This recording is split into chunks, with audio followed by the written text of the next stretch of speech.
Hello, first of all. Lovely to sit here with you and learn from you. I've been watching you on YouTube mostly. I was lucky enough to come and see you in California twice, and it was wonderful.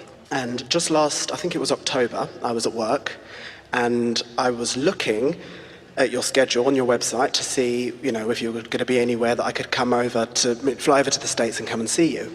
And I kind of forgot about that, and I thought I'd check back later because there was nothing there at the time. And later in the day, I was having a conversation with somebody at work, and they had just come back from Amsterdam. And they said how beautiful it was there, you must go and visit. And I had never been here before. So I said, oh yeah, no, I'll think about that, and it sounds like a good plan, etc., etc. Well, 2 hours later, I get your email saying that you're going to be in Amsterdam. That's what we like to call the setup. That's your inner being knowing what you want and giving you an impulse, an impulse, an impulse, an impulse, an impulse, an impulse, an impulse. That's how the unfolding happens, isn't it? Yeah. And if you miss that way, it's another. Humans have this saying, they're afraid that they're going to miss their ship, that they'll get to the dock and their ship has already sailed. And we say, there's another and another and another and another and another and another. Your inner being never lets loose of knowing what you desire and never stops beaming a signal of how to get you there. And sometimes you're receptive and sometimes you're not. But if your desire is steady, eventually something will come. And in your case, it comes quickly, often, doesn't it? It does, but that's what leads me to my question, because... We were trying to get out ahead of that. Oh, sorry. The feeling when I got the email through, it was like I'd rolled the dice and won the game, but I didn't know I was playing. And what I want to do is What do you mean? That sounded interesting, but what do you mean? It was like I'd gotten what I wanted, but I didn't realize that that's how it was going to come together. So I'd kind of filled in the grid without realizing I was filling in the grid just by having a conversation. It was just very natural. I wasn't expecting anything. It was nonchalant. So are you suggesting that your intentions were already in place? You'd done step one, and that Source had already lined all the cooperative components up, and that you were in the receiving mode. And what's surprising you is you kept thinking, most people do too, you keep thinking that you have to be like a dog on a bone. You have to get hold of an idea and you have to rein it in. You have to wrestle it to the ground and kill it. And it's just kind of shocking when you're just handed whatever information you need. Exactly. What I find that I often do is if I really want something, I will keep checking in with it. Oh, is it coming? And I want to know how to relax enough. We are happy that you use the word you want to relax, because it lets us know that you're feeling tension about it. We call it trying too hard, but what it is, it's what makes humans take the idea of being a deliberate creator to a place where it doesn't work for them. When you think that you've got to think really hard to bring things into being, it is an indication that you still don't quite get it, that step one and step three are different steps, and that there's a whole provider in between step one and step three. You ask, Source lines it all up, the law of attraction gathers the cooperative components, and then you let it in. And if you stay after it in that sort of efforting, hard-working, needing to focus it into place, can you feel how what's going on? You said you like the release or the relief when it stops. That tension is your indicator that you are focused upon something that you want from a perspective that either it is difficult or it is not probable, or that you can't do it at all. Can you feel that messy vibration in the mix? So just having knowledge of how the laws of the universe work, just knowing that you've done the work. Esther just recently, now she's been listening to us for a long time, and she just recently found the words. We spoke them yesterday, but we really want you to hear them, because we've been talking about getting out ahead of it. Don't wait until you feel tension about something. Get out ahead of it by feeling as good as you can feel as early in the day. We'll talk more about that as we move forward here today, about how to get out ahead of it. But just recently, Esther found the words, She was segment intending, which means it's a new segment, which means I'm going to do something different in this segment than I've been doing in the segment that is before this segment that I'm moving into. My intentions vary slightly.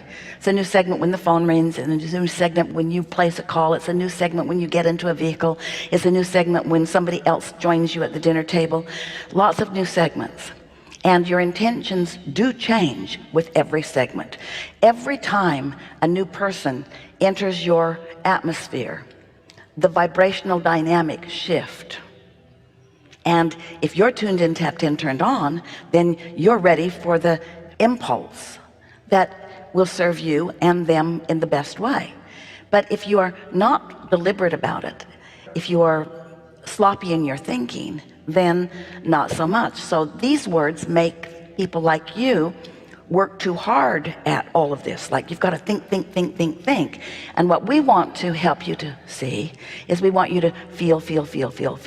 We want you to feel your way into your alignment and then trust the process. So the words that Esther found in this segment, that she's sitting with the intention, she used to call it meditating. Now she calls it daydreaming, just recently, for fun. Esther says, I'm going to relax and enjoy this chair.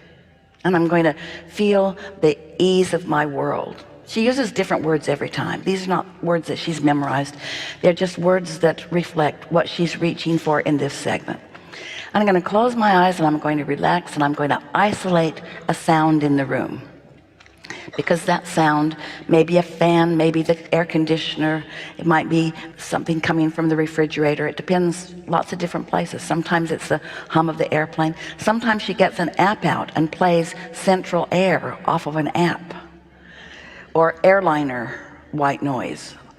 So I'm going to isolate a sound, and in doing so, my thoughts are going to subside. They're going to slow way down. It's my intention to allow my resistance to just dissolve, if there is any. Just not going to think anything except about this sound. And then I know that my vibration will rise. She's speaking this, actually writing it. And I will come into the vibrational alignment with my source energy. And it is my intention to just relax in that and hear the words and watch the movie if there is one.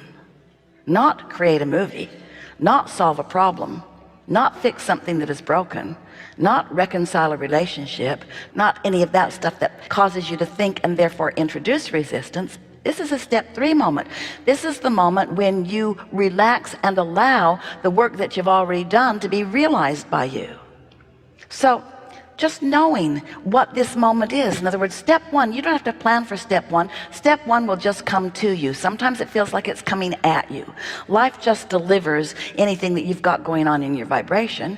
If you've got something going on in your vibration and you don't know about it and you don't do something about soothing it, don't worry, it will get bigger. And as it does, a wonderful thing happens. As contrast happens, you launch rockets of desire. And when you launch rockets of desire, you've put in a personal request to your inner being, who gets on it right away. As quickly as you are asking the question or asking for a solution or asking for more of anything, the setup already begins. The cooperative components already are beginning to be gathered. Humans, you keep wanting to prove your worthiness. You've been trained by others. You've got to work hard. You've got to offer effort. That's not true. The contrast is the effort. Dealing with the contrast is causing you to launch the rockets. That's where all of the asking happens, you see. What we're asking you to do is focus your feeling rather than your thoughts during that step 3 moment. So now let us hear from you. What would you like to hear? We want to hear a situation that caused you to formulate this question to us. What kinds of things are happening that make you want to have this conversation? It's more about what kinds of things aren't happening. All right. And it could be anything, and it changes from day to day, but it could be little things that I want to happen. And like I say, I'll keep checking back. Is it done yet? Is it done yet? I know it's coming because I believe in the law of attraction, so it's got to be happening, and I've got it all going on in my vortex, but it's not here yet, so where is it? And all right. Perfectly said. So let us add more words to your co-creating at its worst. Okay. We'll add a few more words to that in a little bit of a sarcastic way, but we really want to help you to feel this point. So where is this that I have been asking for that I'm keeping from coming in my very awareness that it is not coming? Why will this thing that I keep looking at the absence of not show up in my experience? I found vibrational alignment with the absence of it. I wonder why it doesn't come to me. And now, maybe if I try harder, maybe if I think harder about this thing that isn't coming, that I will defy the law of attraction and it will suddenly start coming to me, even though every vibration of my being is working in opposition to what I'm wanting. How's that? How's that? And so, this is all really good conversation, isn't it? Because you're coming to understand that your feeling is your indicator. When you feel frustration, you know that you're on the wrong end of the stick. When you feel some exhilaration, then you know that you're on the right end of the stick. But here's the thing. Oh, I really like having this conversation with you. As you've been thinking about this, you have developed some patterns of momentum. And now you're wanting to use this knowledge that you hold about the law of attraction to make some changes in that pattern. But the law of attraction, even though it is your best friend because it always delivers to you exactly what you're offering vibrationally, it is stubborn and it will not give you something different than you're offering. And so when you acknowledge that it's not going to give you something different than you're offering vibrationally, and you begin to notice that when you are not letting it in, you feel these negative emotions, and that when you are beginning to let it in, you feel positive emotions, then you've got a methodology that will work for you. But what's tripping you up is such a good thing to acknowledge. We're just reeling you all into this understanding because you're all doing it. You are so dependent on what you see and what you observe, and the majority of your vibration is about that. And you don't want to believe it until you see it. And that's why you keep looking for the evidence of it. And that is really tripping you up, because when you look for evidence that you're not tuned to see, you're not going to see it. And so when you don't see the evidence that you think you need to see in order for your vibration to shift, you keep holding yourself in a holding pattern where it can't get in. So the more you want it, the more you look, the more you look, the more you don't see, the more you don't see, the more you want it, the more you want it, the more you look and don't see, the more you don't let it in, the more you don't let it in, the more you ask for it, the more you ask for it, the more you begin to attract. The more you begin to attract, the more you want it, the more you want it, you begin to look for it, the more you look for it, the more you don't let it in, until you get this strong tug of war going on within you. You could break that cycle very easily by understanding just this one very easy to understand thing. What you want to do for just a little while is reach for the awesome pleasure of non-resisted thought. Not the power to overcome the adversity, not the power to make something that isn't coming come, not the power to turn it around, not the power to solve the problem. You want the pleasure of the thought. Can you feel the difference? The pleasure of the thought. You want the release. You want the pleasure of the thought. You want the knowing that it's coming. You want the acknowledgement of your well-being. Rather than proving your worthiness through your accomplishment, you want to just feel worthy as one who doesn't need to accomplish in order to know your value. And then the abundance just reigns in. As long as you're trying to justify it or prove it, then you're trying too hard and you're offering that very vibration that is the resistance that is holding it away. This conversation is what's going on with almost everybody. If there's something that you've been wanting and it has not been coming, if it's been stubborn in coming, it's for one reason and one reason only.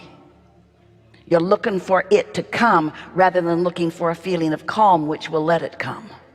You're looking for it instead of calm. You're looking for it instead of happy, you say.